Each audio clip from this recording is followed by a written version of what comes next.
എന്റെ നിന്റെ യാങ്ങളെ പറഞ്ഞത് എനിക്ക് വിവരമില്ലെന്നാണ്. എന്റെ ക്വാളിഫിക്കേഷനുമായി എന്നാണ് ഞാൻ ബാമ്പയ്ക്ക് പോകുകയാണ്. തിരിച്ചു വന്നാൽ നിന്റെ കെട്ടിയിൽ ഞാൻ താലി കെടുത്തു. നിന്റെ താലിയിൽ ഞാൻ കഴുത്ത് കിട്ടും. ശാരി നിന്റെ കഴുത്തിൽ ഞാൻ താലി കിട്ടും. പിന്നെ ജയഭാരതിക്കൊക്കെ സുഖം തന്നെയല്ലേ?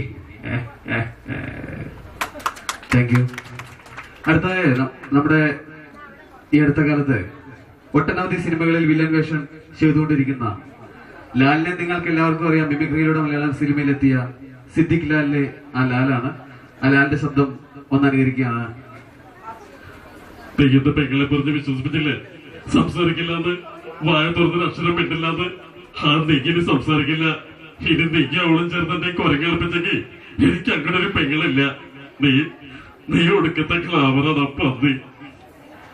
അടുത്തതായിട്ട് മിമിക്രിയിലൂടെ മലയാള സിനിമയിലെത്തി ഇന്ന് മലയാള സിനിമയിലെ വില്ലൻ വേഷങ്ങൾ ചെയ്തുകൊണ്ടിരിക്കുന്ന സിദ്ദിഖിനെ നിങ്ങൾക്ക് എല്ലാവർക്കും അറിയാം. അപ്പൊ ആ സിദ്ദിഖിന്റെ ഒരു സിനിമയിലെ ചെറിയൊരു ഡയലോഗ് നമുക്ക് കേൾക്കാം.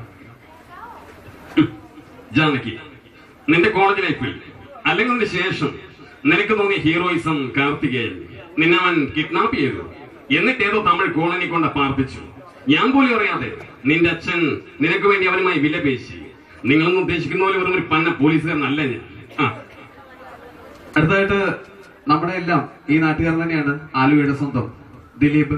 ദിലീപിന്റെ 2 ശബ്ദങ്ങള് ചെയ്യാൻ ശ്രമിക്കുകയാണ്. പഴയ കാലത്ത് ദിലീപ് സിനിമയിൽ വന്നപ്പോ പറഞ്ഞിരുന്ന രീതി ശബ്ദമൊക്കെ വളരെ കുറവായിരുന്നു. ആ രീതിയിൽ ദിലീപ് സംസാരിച്ചിരുന്നത് എങ്ങനെയായിരുന്നു? മൽബർച്ചെടിയിൽ പട്ടുനൂൽപ്പുഴുക്കളെ വളർത്തി അവയെ പുഴുങ്ങി പട്ടുനൂലിൽ പതിപ്പിച്ച് കയറ്റി വെച്ച് നിങ്ങളുടെയൊക്കെ കയ്യിലെ പണം തന്നതായിരുന്നു എന്റെ ആഗ്രഹം. അതിലും വലിയ പുഴുക്കൾ വന്ന് ഈ ചെടിയിൽ തിന്ന് ആ പുഴുക്കളിൽ തിന്ന് എന്റെ കയറ്റുമതി സ്വപ്നം തകർത്തു കളഞ്ഞു. ഇനിയിപ്പോ നിങ്ങളെ ബസ് കയറ്റിവിടെ എനിക്ക് നിവൃത്തിയുള്ളൂ. ഇനി ഈ കാലത്ത് അടുത്ത സിനിമയിലൊക്കെ ദിലീപ് വന്നപ്പോ ദിലീപിന്റെ ശബ്ദത്തിന് വളരെ ബേസ് ഉണ്ടായിരുന്നു, ഭയങ്കര ബാസായിരുന്നു, ഗാംഭീര്യമുള്ള ശബ്ദമായിരുന്നു. എങ്ങനെയായിരുന്നു ദിലീപ് ഈ കാലത്തൊക്കെ സിനിമയിൽ സംസാരിക്കുന്നത് നോക്കാം. എടാ ബാസി, ഇത് നിന്റെ വീടായിരുന്നോടാ? ബസിക്കർ, ഞാൻ ഓസിക്ക് താമസിക്കാൻ ഒരു വീട് അന്വേഷിച്ച് നടക്കായിരുന്നോടാ? ദേ, ഇയാള് വിളിച്ചില്ലായിരുന്നെങ്കിൽ ഞാൻ ഈ ബസ് കയറി പോയടാ. ഒന്ന് പോടാ അവിടുന്ന്, നിന്റെ ഒരു തമാശ. പിന്നെ അതുപോലെ തന്നെ ഈ ടി വി ചാനലുകളിലൊക്കെ ദിലീപ് വന്നു കഴിഞ്ഞാൽ ദിലീപിന്റെ സംസാര രീതിയിൽ വീണ്ടും ഒരു മാറ്റമുണ്ട്. സിനിമയിൽ പറയുന്നതും പഴയ സിനിമയിൽ പറഞ്ഞതും ഇപ്പൊ സിനിമയിൽ പറയുന്നതും അല്ല. ദിലീപ് പറയുന്ന രീതി വളരെ വ്യത്യാസമാണ്. കാര്യസ്ഥൻ എന്ന സിനിമയെ കുറിച്ച് ദിലീപിനോട് ഒരു ടി വി ചാനലിൽ ചോദിച്ചപ്പോൾ ദിലീപ് പറഞ്ഞത് ഇപ്രകാരമായിരുന്നു. കാര്യസ്ഥനെ കുറിച്ച് ദിലീപ് പറഞ്ഞത് ഇങ്ങനെയാണ്. ആ ടി വി ചാനലിൽ പറയുമ്പോ അതിന്റെ ആ രീതി എങ്ങനെയാണെന്ന് നോക്കാം. കാര്യസ്ഥൻ എന്ന് പറയുന്ന സിനിമ നിങ്ങൾ എല്ലാവരും കാണണം. നല്ല സിനിമയാണത്. അതിലെ പാട്ട്, ഡാൻസ് അതെല്ലാം നന്നായിട്ടാണ് ചെയ്തിട്ടുള്ളത്. എന്തായാലും നിങ്ങൾക്ക് എല്ലാവർക്കും ഇഷ്ടപ്പെടുന്ന രീതിയിൽ, കുട്ടികൾക്കും മുതിർന്നവർക്കും എല്ലാവർക്കും ഇഷ്ടപ്പെടുന്ന രീതിയിലാണ് ആ സിനിമ ചെയ്തിട്ടുള്ളത്. നിങ്ങൾ എല്ലാവരും കാണുന്നു വിശ്വസിക്കുന്നു.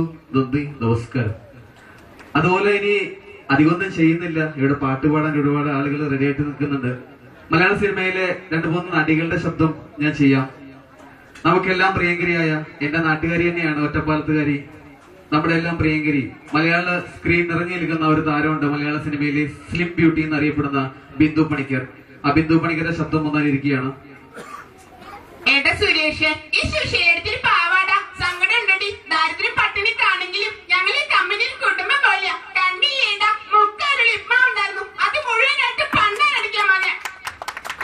അടുത്തതായിട്ട് നന്ദനം എന്ന ചിത്രത്തിൽ ബാലാമണിയായി നമ്മുടെ മുന്നിലെത്തിയ നവ്യ നായർ കരഞ്ഞുകൊണ്ട് പറയുന്ന ഒരു ഡയലോഗ് ഉണ്ട്. എപ്പോഴും നവ്യ നായരെ കാണുമ്പോൾ തന്നെ നമ്മൾ കരച്ചിൽ വരും. കാരണം ഒരു പാവം കുട്ടി, ആ കുട്ടി കരഞ്ഞുകൊണ്ടാണ് നന്ദനത്തില് ബാലാമണിയായി നമ്മുടെ മുന്നിൽ വന്നത്. അപ്പൊ ആ കരഞ്ഞുകൊണ്ട് പറയുന്ന ആ ഡയലോഗ് എങ്ങനെയായിരുന്നു ഒന്ന് നോക്കാം. കൃഷ്ണ, നീ കേൾക്കണതൊക്കെ സത്യം തന്നെയാണോ? വന്നിരിക്കണോ? സ്വപ്നത്തിൽ കണ്ട അതേ കല്യാണ ചെക്ക സുന്ദരനാട്ടോ. എന്റെ മനോട്ടിനോട് ഞാൻ എന്നും അങ്ങനെയാ പറയൂ. ഇനി പറഞ്ഞിട്ടൊന്നും ഫലമില്ല അച്ഛ. ഞാൻ ഇവിടുന്ന് പോവും. എല്ലാ കാര്യങ്ങൾക്കും ശക്തി തരണം എന്റെ ഗുരുവായൂരപ്പ. അതുപോലെ തന്നെ തൃശ്ശൂരിൽ നിന്നും മലയാള സിനിമയിലെത്തി ഇന്ന് തമിഴ് സിനിമാ വേദിയിൽ തിരക്കുള്ള ഒരു താരമായി മാറിയിരിക്കുകയാണ് നമ്മുടെ എല്ലാം സ്വന്തം ഭാവന. നമ്മൾ എന്ന ചിത്രത്തിലൂടെ മലയാള സിനിമയിലെത്തി ഇന്ന് ഒട്ടനവധി സിനിമകളിൽ അഭിനയിച്ചു കഴിഞ്ഞു. ഭാവനയുടെ ചിന്താമണി കൊലക്കേസ് എന്ന ചിത്രത്തിലെ ചെറിയൊരു ഡയലോഗ് ഭാവന പറയുന്ന രീതി എങ്ങനെയായിരുന്നു എന്ന് നമുക്കൊന്ന് ശ്രദ്ധിക്കാം. കണ്ണാടിക്കാവിൽ അമ്മേ, നാളെ മെഡിക്കൽ എൻട്രൻസിന്റെ റിസൾട്ട് വരും. അല്ലെങ്കിൽ ഇപ്പൊ എന്താ പറയാനാ, വലിയ വീട്ടിലെ കുട്ടികളെ ലക്ഷ്യങ്ങളാ എൻട്രൻസ് കോച്ചിങ്ങിന് മാത്രമായിട്ട് പൊട്ടിക്കണതേ. പിന്നെ ഒരു കാര്യം, ഈ കഷ്ടമൂർത്തിയാണ് പാവാട്ടോ, എനിക്ക് ഇഷ്ടായി. ഇത്രയൊക്കെ പോരെ ദിലീപ്?